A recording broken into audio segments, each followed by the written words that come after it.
Hello and welcome to Nerdarchy. For nerds, by nerds, I'm Nerdarchists Dave, and tonight I'm hanging out with this nerd. Nerdarchists Ted, how you doing this fine and lovely evening, sir? Good, man. It's good to see your shining face tonight. Let's jump into Under the Dome, Gods, Religion, and Spirituality. I feel like you're going to have a lot more input here, Ted, because you've been working like a madman, hammering away on the keys under the Dome. I think you've almost have like a full campaign written yourself. I'm working on it. I've got a whole lot going on now. One of the cool things about what I'm doing with this world is, while we've talked about Under the Dome being this post-apocalyptic wasteland that has been ruined by chaos storms, I've taken chaos storms and I've sliced them up and made a variety. Chaos storms themselves have shaped the world. Well, because they've made changes, it is so possible that there are groups, individuals, possibly whole domes that worship and revere the chaos storms because they have the ability to create anything, to bring anything. Well, one of the type of storms is called a rift storm, and it has the ability to essentially transport things, whether it be within the campaign setting itself or pull things from elsewhere. I guess like from the onset in this world, right? None of my players played any clerics, right? Or paladins. Right. So no one ever asked, well, what gods can I worship, right? So we've really never addressed it. But that being said, through play, some of the things that have come out in Under the Dome is inspired by Ted's character, and some of the NPCs he created was Apex Humanus is a church that believes in body modification. And they've taken that saying of the body is a temple to a whole new level. And they believe in fortifying it, decorating it, rebuilding it, tearing it down, and doing it all over again above the place that you guys would go and sell monster body parts to, essentially. For these body mods, there's actually a church with pews and a pulpit, and where they have held ceremonies. You guys even attended a few of them. It's a religion. They just believe in transcending the humanity of their bodies and seeing it elevated to wherever it can go. Now, the great part about this is the individual chooses like what they feel is the transcendence for them. So my character that I'm playing in this game is a Simic hybrid sorcerer, and I'm playing one of the Nerdarchy created subclasses. So it's the elemental mutation sorcerer. So it's all about experimental process for this particular character. So when I made what this dude looks like, he was statted out initially. He was human, but this NPC that wound up becoming backstory wise, was my mentor, my creator, and is now kind of like the campaign villain. But my character's got like this kind of golden orange skin, violently blue and purple hair that's like up in a top knot. He's got these Roth horns that are multicolored. He's got claws that he can, through his sorceress abilities, he's got the ability to get extra arms.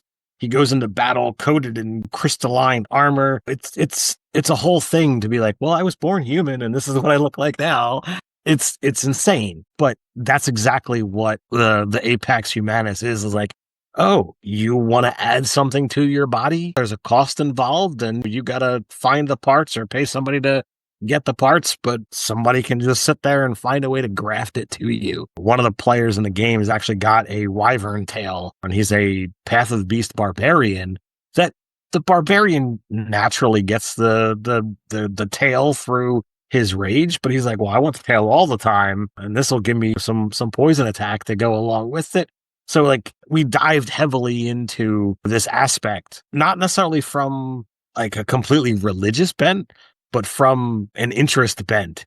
And like my character got nothing out of the Roth horns. It just, well, the boss has this whole goat theme going on. So I'm like, well, I want goat horns to make the boss happier. It was silly, but I did it. Sometimes you do what you got to do to make the boss happy. Yeah. So and also like definitely there's been a lot of like street level occult stuff going on in Under the Dome. You guys have visited the Three Maggies. Yep. I like the idea of doing these worlds where you don't have the traditional D&D pantheons. And I'm thinking I'm thinking that I want to steer away from that. But in Under the Dome, there's plenty of room for like gods to just spring up out of nowhere because of the nature of the chaos, right? Also, as quickly as they could appear, they could also vanish. Yes, absolutely. Yeah. So you mean you would put in the Carnival of Chaos and your ridiculous penny whistle pie plow. Well, so the thing too is about the Carnival of Chaos, right? So I used a monster from Kobold Press called the Grim Jester. It's a fun monster. It is a real pain in the ass for the players. And the funny thing about the Grim Jester is they can't be killed unless they can't be forever killed unless their death happens in a comical way, because they've been cursed by a death god. And since we introduced Penny Whistle Pie Plow into the campaign, the Grim Jester, that would mean somewhere there is a death god out there that cursed him.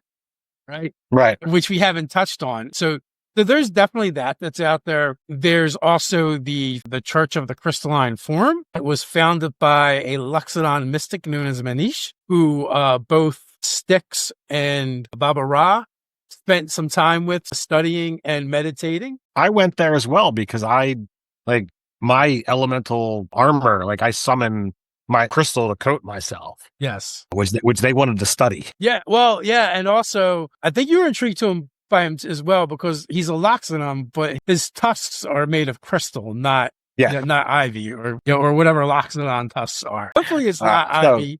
Or if it is, I wonder if there's a illicit black market or Loxodon. Now, we've discovered quite a lot of Titan energy within this particular campaign world. We've literally fought a world-sized Titan that was chasing us down a number of sessions back that we didn't actually defeat it. We just put it back to sleep. So it's I wouldn't really say you fought it per se. We had a fight and it was there, but it was a scenario that, like, if people are aware of that much power, of course, that could be a situation that could be worshipped.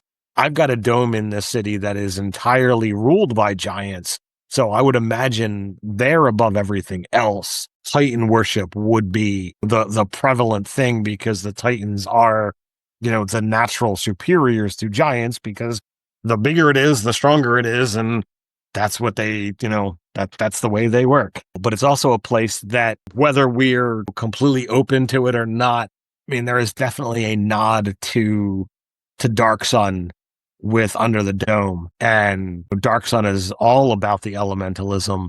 So I think that would fit in a place like this easily. And there are places that earth, air, fire, and water are going to be the natural order of things. So like this could be a direction where, okay, well, if you are playing this kind of priest, then naturally you would want to go towards one of those sections and see what it's like. Also, you guys have encountered druidic traditions.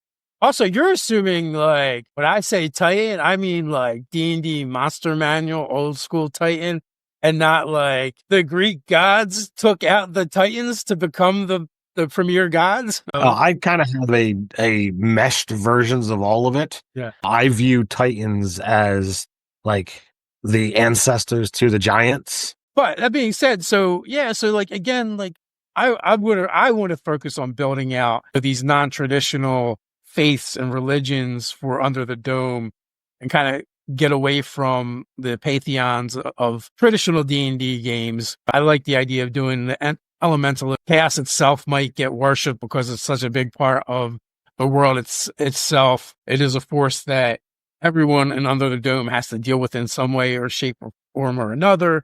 I mean, early on, you guys went out to scavenge crystal cache because of a big storm happening. Only problem is, I think a giant crystalline worm-like creature was kind of left behind. You guys are like, oh, this is going to be a big score. But unfortunately, it drew Thri-Kreen from everywhere, and they just set up shop and made it their mecca. Religion has been expressed throughout the campaign without us ever really introducing any gods, and it happened fairly organically through the campaign and the way we kind of play. Yeah, it's one of the earlier sessions. So that happened 2 years ago. I don't know how much time has passed in game, but we've never gone back to see, did a chaos storm create a monstrous worm-shaped creature, or was there a purple worm, or as in our world, churn malls, that was changed by the storm into this, crystalline structure? And whatever the case may be, is what have the Thri-kreen done with it?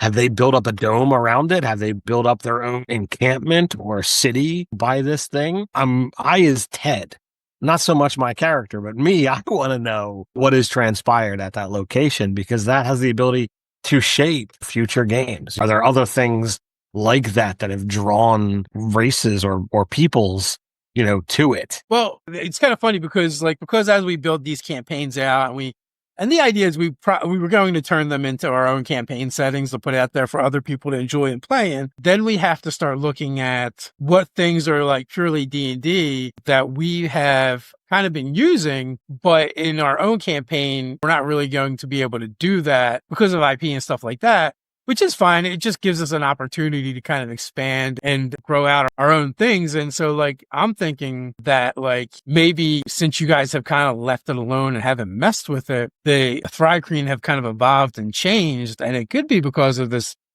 crystalline purple worm that they're worshiping. And, a mantis folk might just be one of the iterations. I was thinking of doing a whole kind of caste system with different types of insects. And maybe this is where it kind of all starts from that particular instance, right? And it gives us and it also creates a cool place for opportunity for us to take some of the D&D lore and for us to move away from it and kind of personalize it. Well, I've taken the aspect of all of the things that I might want to use D&D, and from the start of my planning here is I want to make my own things, so that if we wind up, going to a point, whether it's putting it up on the website or actually releasing a product, that I don't have to backtrack.